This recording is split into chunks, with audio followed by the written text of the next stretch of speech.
Thank you, Aaron. An excellent explanation of the latest web UI platform from Genesis. Now, Jay, over to you. Thanks, Martin. Hi, everyone. The Genesis platform is a real-time event-driven architecture. Quite a few of the simpler applications we build on the platform don't need that level of sophistication, but we build every application the same way irrespective.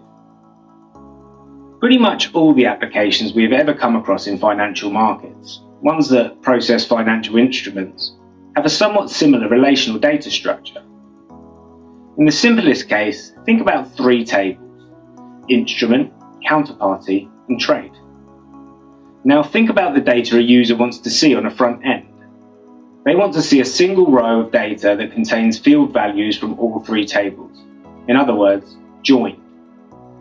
This is a very basic fundamental requirement that exists in all systems, be they real-time or not. In the Genesis platform, we don't generally use a relational database to store business data, because that technology is not performant for real-time applications like trading systems. In the Genesis platform, we stored business data in high-performance, horizontally scalable NoSQL databases running in memory. Nor do we use the standard basic technology for querying and joining data, for example, web servers, for the same reason. In the Genesis platform, we use real-time data servers. These cache data in memory and push updates to relevant users after evaluating every business event that takes place in the platform. There's a lot of really cool technology underpinning real-time data distribution to user interfaces. We made some improvements to this part of the platform recently, and we thought it would be interesting to explain and demonstrate. During 2020, we introduced a new capability into the platform which we refer to as GPAL, the Genesis Platform Abstraction Layer. The objective of GPAL was to take another step forward in efficiency of building applications.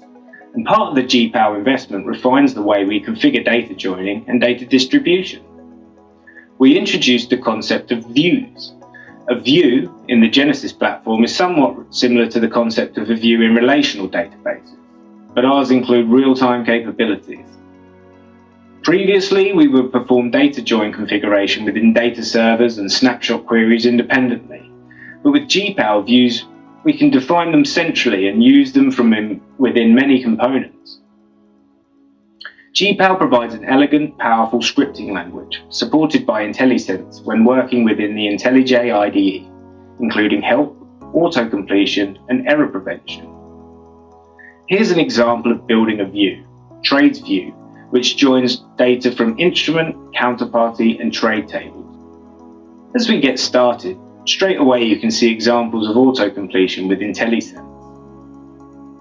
Now, we see an IntelliSense tooltip showing how to use the view function. When you select a function, the syntax for arguments is shown in help. We are defining Trades View to be based on the trade table. Here is an example of the comprehensive help available in the scripting environment. Here is more help, this time around for the joins function.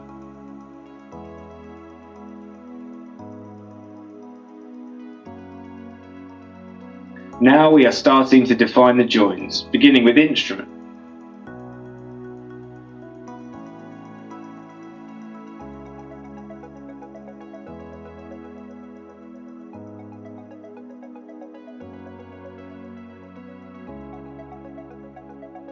Here we can see error prevention. We can't make a join on an invalid field. Here we are joining to the counterparty table.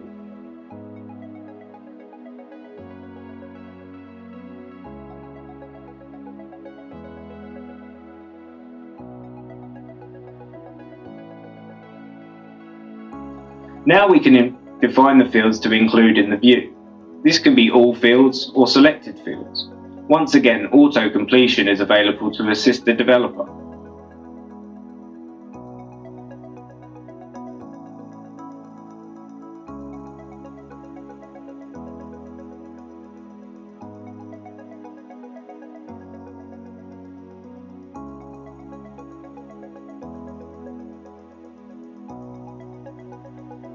The view is complete. Okay, this is done. This was quicker to create, less verbose, and is easier to modify than in previous versions of the platform. And the result is metadata driven. For example, if we add a field or change a definition to an underlying table, it is automatically inherited in the view, the front end, and other parts of the system. Fantastic. The next step is to install this view onto the system being developed.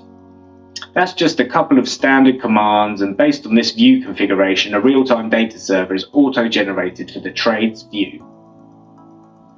Here is the additional view visible as a resource on the console tool that we explained on a previous event.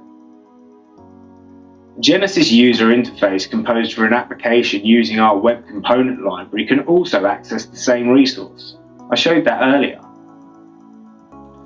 That was all very simple and straightforward, but these data servers have got some very interesting features. Relating to the earlier example, every time there is a new trade created, the data server receives updates via the internal message bus, and with this, it updates its cache. The data server will evaluate which users, based on visibility permissions and filter sets, need to see the trade and push the new trade row only to these users.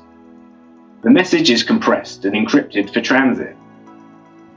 If a new user opens a trades grid on their front end, that will initiate a new real-time query session.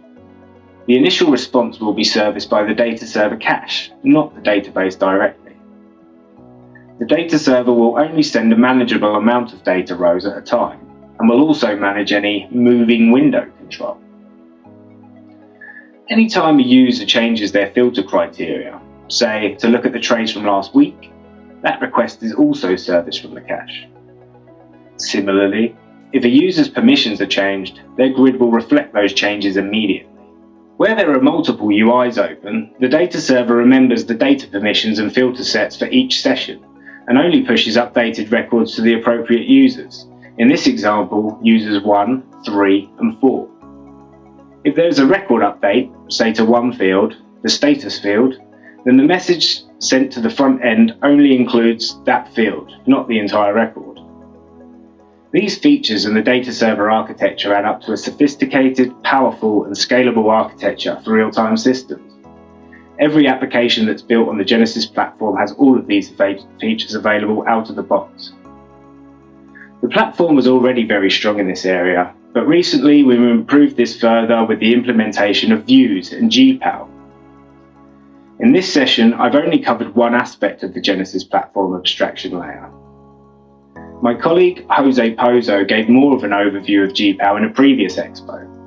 He covered the configuration of application servers from system definition through to schema definition. He also showed the configuration of microservices to achieve the business functionality required by an application.